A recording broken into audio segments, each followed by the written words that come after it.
ഫോട്ടോസിലും വീഡിയോസിലൊക്കെ കണ്ട് ഭയങ്കര ഇഷ്ടം തോന്നിയ ഒരു പ്ലേസ് ആയിരുന്നു കേട്ടോ ഗ്രീസ്. നമ്മുടെ ഒരു ബക്കറ്റ് ലിസ്റ്റ് പ്ലേസും കൂടെ ആയിരുന്നു അത്. അപ്പോൾ നമ്മൾ വിചാരിച്ചു നമ്മുടെ ഫസ്റ്റ് ആനിവേഴ്സറിക്ക് നമുക്ക് ഗ്രീസിലേക്ക് പോകാമെന്ന്. ഗ്രീസിലെ സാന്റോറിനിയിലെ ഫിറ എന്ന് പറഞ്ഞ സ്ഥലമായിരുന്നു നമ്മുടെ ആദ്യത്തെ ഡെസ്റ്റിനേഷൻ.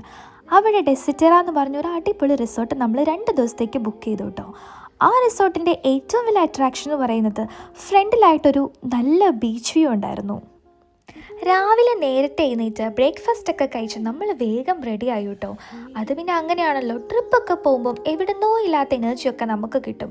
നമ്മൾ വേഗം കുറച്ച് ഫോട്ടോസും വീഡിയോസും ഒക്കെ എടുത്ത് സാന്റോറിനിയുടെ മെയിൻ അട്രാക്ഷനായ ഈയിലോട്ടാണ് കറങ്ങാൻ പോകുന്നത്. ഈ blue and white dome shape building ആണല്ലോ ഗ്രീസിൻ്റെ ഏറ്റവും വലിയ ഭംഗി എന്ന് പറയുന്നത്. നമ്മൾ നടന്ന് ഏറ്റവും ടോപ്പിലെത്തിയിട്ടുള്ള വ്യൂ ആട്ടോ ഇത്. ഞാൻ പറഞ്ഞറിയിക്കേണ്ട ആവശ്യമില്ലല്ലോ ഈ പ്ലേസ് എത്ര ബ്യൂട്ടിഫുൾ ആണെന്ന്. ആ ബ്യൂട്ടിയൊക്കെ എൻജോയ് ചെയ്ത് നമ്മൾ കുറേ നേരം അവിടെ സ്പെൻഡ് ചെയ്തു. അങ്ങനെ ഇതേ നമ്മൾ സൺസെറ്റ് കാണാൻ വന്നതാട്ടോ. ആ പോകുന്ന വഴിയിലൊക്കെ ആൾക്കാരിരുന്ന് നല്ല പാട്ടൊക്കെ പാടി എൻജോയ് ചെയ്യുന്ന കാണാൻ നല്ല രസമുണ്ടായിരുന്നു. ഈ കാണുന്ന ആൾക്കാർ മൊത്തം സൺസെറ്റ് കാണാൻ വന്നതാട്ടോ. കുറച്ച് ഫ്രണ്ടിലോട്ട് പോയി കഴിയുമ്പം ഒരു കൂട്ടമായിട്ട് ആൾക്കാർ ഇരിപ്പുണ്ട്. അത് കാണാൻ തന്നെ നല്ല രസമാണ്. പിന്നെ നമ്മൾ സൺസെറ്റൊക്കെ കണ്ട് പതിയെ സ്ട്രീറ്റിലോട്ട് ഇറങ്ങി. സ്ട്രീറ്റിലാണെങ്കിൽ കുറേ അധികം ഷോപ്പുകളുണ്ട്, നമുക്ക് എത്ര കണ്ടാലും മതിയാവില്ല. അങ്ങനെ അത് കഴിഞ്ഞ് നമ്മൾ ഫുഡൊക്കെ കഴിച്ചു പതിയെ റൂമിലോട്ട് തിരിച്ചു പോയി കേട്ടോ.